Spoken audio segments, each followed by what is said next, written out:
আর-রহমানির রহিম।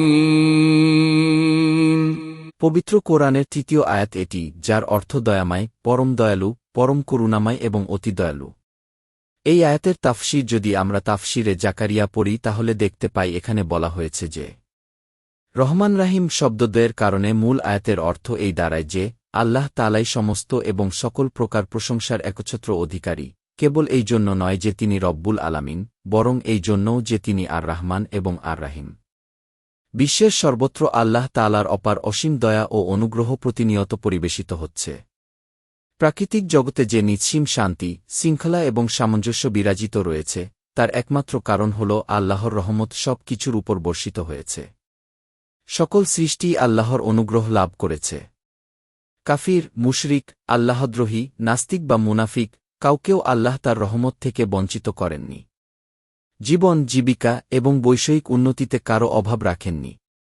এমনকি আল্লাহর অবাধ্যতা করতে চাইলেও কাউকে তিনি বাধা দেননি, বরং মানুষকে একটি নির্দিষ্ট সীমার মধ্যে যা ইচ্ছে তা করার সুযোগ দিয়েছেন।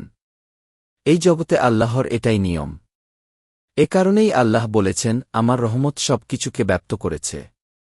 কিন্তু জগতের চূড়ান্ত অবসানের পর যে নতুন জগৎ স্থাপিত হবে, তা হবে নৈতিক নিয়মের ভিত্তিতে স্থাপিত এক ভিন্ন জগৎ। সেখানে আল্লাহর দয়া সাধারণভাবে সবার প্রাপ্ত হবে না। আল্লাহর রহমত পাবে কেবল তারাই যারা দুনিয়াতে আখেরাতের রহমত পাওয়ার জন্য নির্দিষ্ট সঠিক কর্মপন্থা গ্রহণ করেছে। রাব্বুল আলামিন বলার পর আর রহমান ও আর রাহিম শব্দদ্বয় উল্লেখ করায় বোঝা যায় যে এই জগতের লালন পালন, রক্ষণাবেক্ষণ এবং ক্রম বিকাশের যে নিখুঁত ব্যবস্থা আল্লাহ করেছেন, তার মূল কারণ তার সৃষ্টির প্রতি অপরিসীম দয়া ও অনুগ্রহ।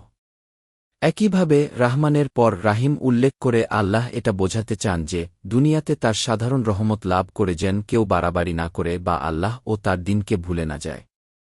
কারণ দুনিয়ার জীবনের পর আরেকটি জগত এবং জীবন রয়েছে, যেখানে আল্লাহর রহমত শুধুমাত্র আনুগত্যশীল বান্দাদের জন্য নির্দিষ্ট থাকবে। তাদের জীবনই প্রকৃত সাফল্যমণ্ডিত হবে। অনুরূপভাবে তাফসিরুল বায়ান অনুসারে রহমান শব্দটি ফাইলান এর ওজনে এবং রাহিম শব্দটি ফাইল এর ওজনে ব্যবহৃত হয়েছে। উভয় মুবালাগার শিগা, যার মাধ্যমে অধিকতা ও স্থায়িত্বের অর্থ পাওয়া যায়। এর অর্থ হল মহান আল্লাহ চিরকাল অতীব দয়াময় এবং তার এই গুণাবলী অন্যান্য গুণের মতোই চিরন্তন।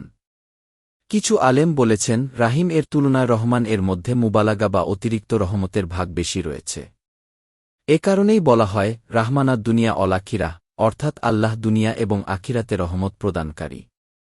দুনিয়াতে আল্লাহর রহমত ব্যাপক এবং নিরপেক্ষভাবে কাফের মুমিন সবাই তা দ্বারা উপকৃত হয়। তবে আখিরাতে তিনি কেবল রাহিম হবেন, অর্থাৎ তার রহমত তখন কেবল মুমিনদের জন্যই নির্দিষ্ট থাকবে। আল্লাহুম্মা ইজালনা মিনহুম, হে আল্লাহ আমাদেরকে তাদের অন্তর্ভুক্ত করুন, আমিন।